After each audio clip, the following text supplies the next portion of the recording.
사랑하는 성도 여러분, 10월 11일 화요일 아침입니다. 하나님의 은혜와 평강이 함께하기를 축복합니다. 좋아요, 구독 꼭 눌러주세요. 천만 성도 큐티하는 그날까지 함께 달려가도록 하겠습니다. 오늘 우리에게 주신 하나님의 말씀은 창세기 33장 1절로 11절까지의 말씀인데요. 우리 함께 10절의 말씀을 읽도록 하겠습니다. 야곱이 이르되 그렇지 아니하니이다. 내가 형님의 눈앞에서 은혜를 입어 사오면 청하건대 내 손에서 이 예물을 받으소서. 내가 형님의 얼굴을 배운 적 하나님의 얼굴을 뵌 것 같사오니 형님도 나를 기뻐하심이니이다. 아멘.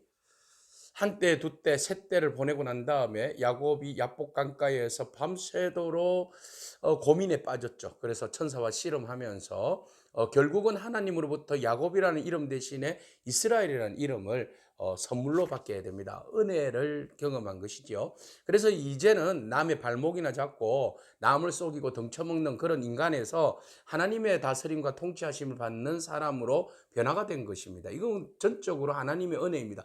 자기의 노력으로 된 것이 아니죠. 오직 하나님의 은혜로 말미암아 된 것이죠. 그래서 그가 이제 기도를 마치고 난 다음에 그래도 아직까지는 인간적인 생각들이 좀 남아 있는 것 같아요. 제일 앞에 종들과 종들의 아들을 세우고, 그리고 레아의 자녀들을 레아와 함께 세우고, 마지막에 라헬과 그리고 요셉을 세우게 됩니다. 자, 먼저 얻어맞으라는 거죠. 만약에 혹시 에서가 사백용사를 거느리고 왔다면 말입니다. 자, 이런 인간적인 생각에 의해서 줄을 세웠다라고 생각되어진다면 그 다음 이어서 야곱의 행동이 이제 조금 달라집니다. 그렇게 세우고 난 다음에 예전 같으면 다 건너가게 하고 다 보내고 한때, 두때, 셋때 그 이후에 자녀들 어떻게 에서가 막 용사를 이끌고 막 화가 나가지고 막 치면 그렇게 해서 혹시 도망갈 길이 열리지는 않겠나, 이런 이제 얍삽한 생각들로 인하여서 그런 이제 방책을 세웠다고 볼 수 있겠죠.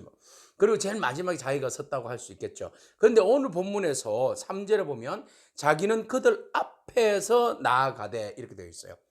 그러니까 은혜를 입고 난 다음에 하나님의 그 번니엘 하나님의 얼굴을 뵙고 하나님으로부터 이스라엘의 이름을 받고 난 다음에 그런 하나님의 은혜 가운데 가한 겁니다.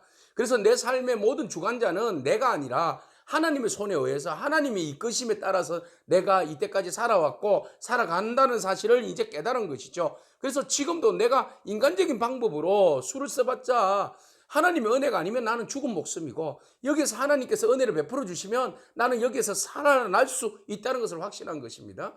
그래서 먼저 자기가 앞장선 겁니다. 이제는 달라진 모습이죠. 그리고 나서 에서 앞에 7번 절을 합니다.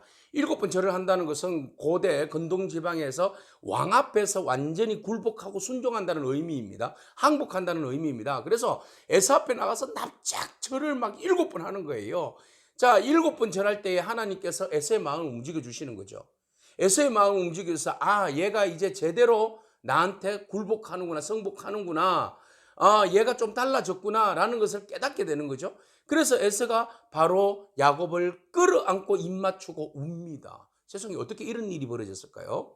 상상치도 못한 일들이 하나님의 움직인 손에 의해서 에서를 변화시켜 주시고 또 야곱을 변화시켜 주시고, 그래야 해서 진정한 무장을 해제하고 속마음으로 그저 속이는 것이 아니라 진정한 마음으로, 참된 마음으로, 비굴함이 없이 진심을 다하여서 형 앞에 엎드리고, 또 형은 동생을 진정으로 환영하고 맞이해주고 용서해주는 그런 상황이 벌어진 겁니다.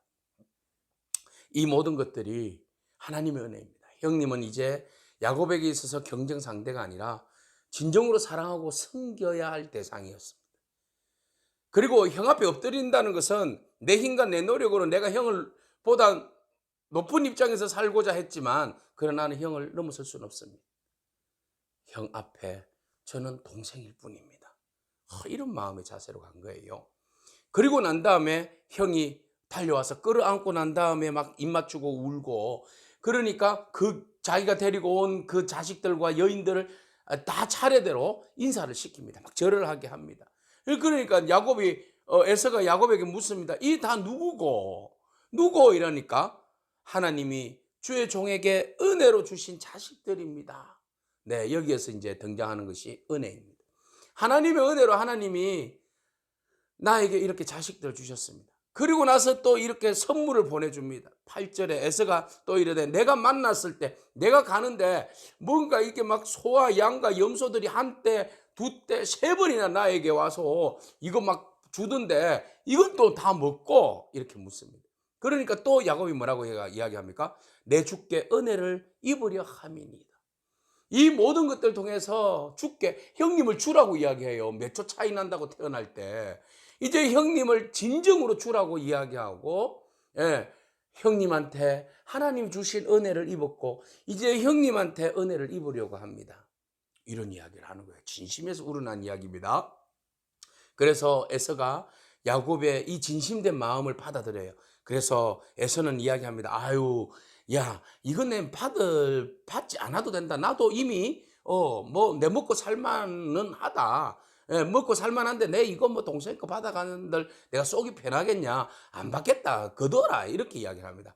그 야곱이 무슨 말씀을 하십니까? 형님 받아달라고 이런 이야기를 하죠. 그러면서 정하건대 내 손에 있는 거 형님 받아주세요. 형님 얼굴 보니까 정말 하나님의 얼굴을 배우는 것 같아요. 예, 한 형님도 나를 이렇게 보면서 기뻐하시니 내가 하나님의 얼굴을 뵙는 것 같아서 너무 은혜가 되고 너무 감사해요. 형님 고맙습니다. 받아주세요. 하고는 선물을 강권적으로 줍니다. 근동지방에서 만약에 선물을 줬는데 선물을 거부했다, 그 말은 내가 너를 받아들이지 않겠다, 선물을 거부함으로 너도 거부한다, 이런 의미가 들어있어요. 그러니까 야곱은 끝까지 형님한테 받아들이라, 받아주십사, 용서해 주십사, 은혜를 베풀어 주십사, 이런 마음으로 선물을 주는 거죠. 그래서 에서가 그러면 내가 받을게, 오케이 하고 승낙을 하는 겁니다. 자, 은혜를 입었던 야곱, 하나님으로부터 은혜를 입었어요. 그리고 그 은혜가 하나님으로부터 온 사실을 알고 또 형님에게 은혜를 받았다라고 고백하면서 자기가 하나님께 받은 은혜를 또 나누어 주는, 은혜로 섬길 수 있는 그런 야곱으로 변화된 모습을 우리는 보게 됩니다. 오늘 우리가 하나님의 은혜를 입은 자로서 또 하나님의 은혜를 나누는 그런 믿음의 삶으로 살아가는 저와 여러분이기를 축복합니다. 아멘. 기도하겠습니다. 주님 감사합니다. 야곱이 그토록 가슴에 두었던 엉어리가 하나님의 은혜로 인하여서 풀어지고 또 하나님께서 역사해 주셔서 에서를 만나 에서와 화해할 수 있는 그런 은혜를 덧입혀 주시니 감사합니다. 진정으로 나누고 섬기려고 하는, 그리고 용서를 구하고자 하는, 화해하고자 하는 참 마음이 있었기에 하나님께서도 이 모든 일들을 역사해 주신 줄로 믿습니다. 하나님, 우리에게도 화해할 수 있는 마음을 열어주시고 우리의 힘과 노력으로 안 되는 모든 것들을 주님께서 은혜를 베풀어 주셔서 모든 것들이 순리대로 풀어지고 진정으로 우리가 하나님께 은혜를 입었사오니 우리도 함께 은혜를 나누는 자 되게 하여 주옵소서. 예수님의 귀하신 이름으로 기도합니다. 아멘. 오늘도 믿음으로 승리하길 축복합니다. 아멘.